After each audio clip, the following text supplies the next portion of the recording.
Thanks everyone for joining us today. My name is Sophie Pierzalowski and I'm the Associate Director of Undergraduate Research here at Oregon State University. I run the URSA Engage program. So there are two different ways you can get involved in undergraduate research here at OSU. One is through an organized program. URSA Engage is one of the organized programs at OSU, but there are a lot of different programs that exist here on campus. So I want you to know that if this program doesn't work out for you, there are other opportunities to get involved in research through an organized program. We've created a master list of organized programs on our website that you can view at this link. You can also get involved in undergraduate research outside of a program, so you don't need to be in a program to do research.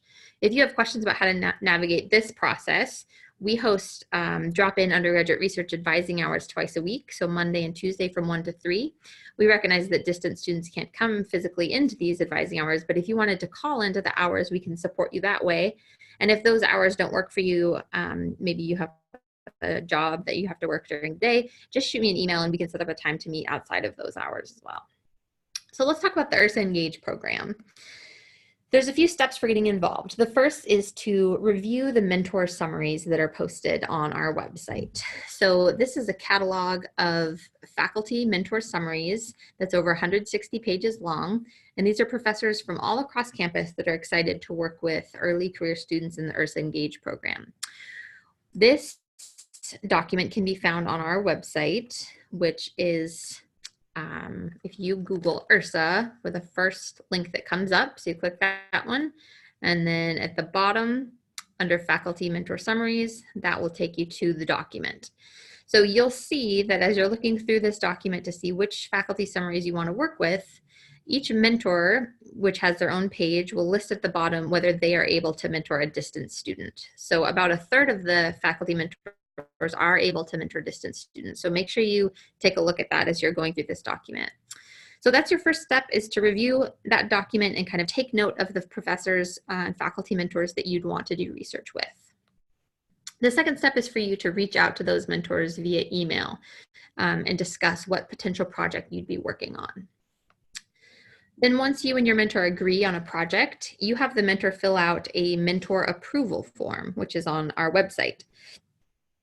After they filled out the form, you can finally apply to the program formally by submitting a student application, and you upload the mentor approval form into your application. So let me show you where to find those. Back on our website, under step 5, you have the student application and the mentor approval form available to you right there. So those are the main steps. You can't apply to the program until you have identified and confirmed that you have a mentor. So that's why the steps happen in that way. Okay, so here's the timeline of the program. The summaries are now posted online, so your application isn't actually due until the very end of fall term. I think this is the Monday after finals week. And the program actually begins the middle of winter term and goes until the end of spring term. So it's a 15-week experience from February 10th until June 12th. So I tell students it takes at least a few weeks to identify a mentor and have that first meeting with them and decide on a project. So definitely don't start reaching out to faculty mentors a couple weeks before the application's due. You're going to want to start as soon as possible. So eligibility. The program is intended to fund new faculty-student partnerships. So this can't be your mentor can't be someone that you've already worked with previously.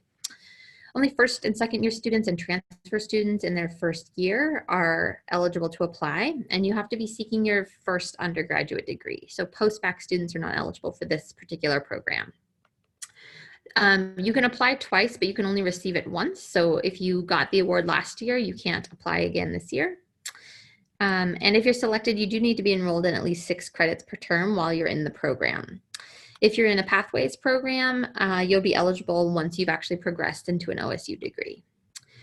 So when you're networking, I encourage everyone to be curious. So students might be looking through the catalog and see a project that's of interest to you that you might not have thought you would have been interested in originally. I encourage you to have an open mind and think about participating in projects that maybe you hadn't thought of originally participating in. So last year we had a College of Science student do a project where she was interpreting Shakespeare, and she found this a really great way to explore another career interest without having to change her major into a different discipline, right? So this is a good way to kind of broaden your horizons. Recognize that faculty are extremely busy. So when you send an email to reach out, they might not write back right away, right? So faculty get a ton of emails every day. And so if they don't write back right away, it doesn't mean that they're rejecting you. It just means that maybe your email got lost in their inbox. It's okay to send a second reminder that, hey, you're still really interested in the program and you'd love to set up a time to chat on the phone. When you do them, whether it's over Skype or Zoom or whatever platform, make sure you're listening, making eye contact. Those are kind of basic things. Be polite and sincere in your interest. We tell students not to email 10 professors all at the same time. Stick to 2 and really kind of hone in on why you're interested in those projects right away. If those professors don't work out, then you can reach out to a couple more. And if you need help with your emails, definitely join us during our advising hours. You can call in or Zoom in and we can help you edit your emails that are going out to faculty mentors. So this is one example of what that email can look like. Dear Professor Williams, my name is Sophie Pierzalowski and I'm majoring in fisheries and wildlife. I'm contacting you because I am interested in applying for the URSA Engage program and I saw you listed as a potential mentor. I'm interested in your work because, so here it's really important for you to articulate specifically why you're looking to be in that research experience. The more specific you can be, the better in this case. And then it's important that you say, if you'd be willing to meet, these are the times that I'm free, so that they know when your availability is and they don't have to write back and ask when you're available, right? So you're reducing the number of emails that need to be sent by just telling them right away when you can have a virtual meeting or phone call. And then thank you for your consideration. So participant expectations, you would be working 5 hours a week for 15 weeks. That's from the middle of winter to the end of spring. Students who participate in this program get to participate in a few professional development opportunities. They get to present at one of our campus symposia. They get to write a final report kind of summarizing what they got from the experience. They attend one of our professional development workshops, and distance students can attend virtually. And then we check in with students at least once during the term. So you might be wondering, how could a distance student actually present at one of our campus symposia? So some distance students end up traveling to OSU, but not all of them do. We've set up systems for students to present virtually. So you can either present a poster virtually, or in the summer symposium, you can present a lightning talk virtually as well. Faculty will meet with students once a week. If you're meeting with a graduate student or postdoc more frequently, then you might touch base with the faculty a little bit less often, but you're definitely getting that contact from someone at least once a week.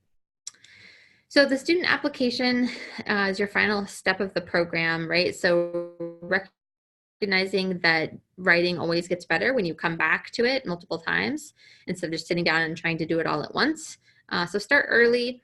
So let's take a look at the applications, because you might be wondering exactly what it looks like and not everyone has probably found it yet.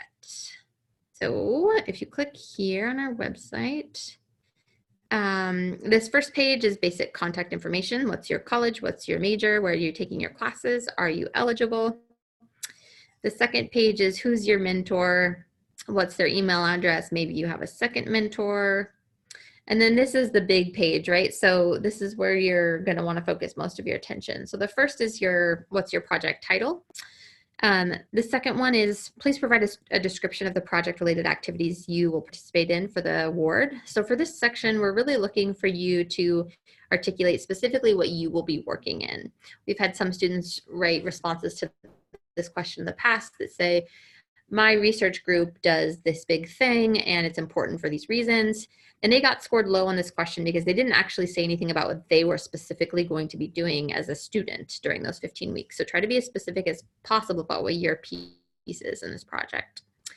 How will participating in URSA Engage impact you personally and professionally? So here we're looking for you to articulate how participating in this program could potentially impact you as a person and also impact you in your career path. So we want you to respond to both of those, right? The personal benefits and the professional. And then finally, what's an obstacle you face to getting where you are now and how have you addressed it? So here we're not essentially scoring students on what is the, like, how big is the obstacle that you've overcome? We're scoring students on what is the drive and determination that you've demonstrated in facing whatever obstacle it is in your life. So each of these questions are only 1,000 characters. So I created a document that shows students what 1,000 characters looks like, just so you know. It's just essentially one paragraph. Okay, and then the final page. So this is where you're going to drag and upload that faculty mentor summary. Or sorry, not faculty mentor summary, the signature form. So the mentor signs the form saying, yes, I will be the student's mentor. That's where this gets uploaded, so that we have proof that that mentor is signed off as committing to mentoring you. And then finally, you sign here that you will accomplish all of the requirements of the program. And that is the whole application. So it's not actually that extensive. These are a couple titles of distance student projects for URSA Engage that got funded in the past for you to look over. So you can see there's a huge variety in the types of projects that get funded for distance students in this program. Okay, and we already talked about the 3 short answer questions. Finally, I just want you to know that whatever pathway you use to get involved in research, you can get that research experience on your transcript. So in some cases, you can enroll in research credits through your department. So that might look like Fish and Wildlife 401 or Biology 401. So ask your advisor if your department offers research credits. We tell students not to enroll in these research credits unless they do something for you. So in some cases, they can replace an upper division elective, in which case that's awesome. If they don't do anything for you and contribute to your graduation, we tell students not to enroll in them because you're having to pay for additional credits. But we have another option for students to get research on your transcript, and it's called transcript notation. So this is basically a stamp on your transcript that says you're a research fellow or an arts fellow once you've completed a research or creative project and presented it publicly. So I run transcript notation through my office. If you have any questions about how that works, you can email me. And our information. So this is our email address and our website here. We also have a ton more information available on our website, tips for distance students, contacting a faculty mentor, things like that. So please don't hesitate to reach out if you have any additional questions, and feel free to visit our website. Good luck.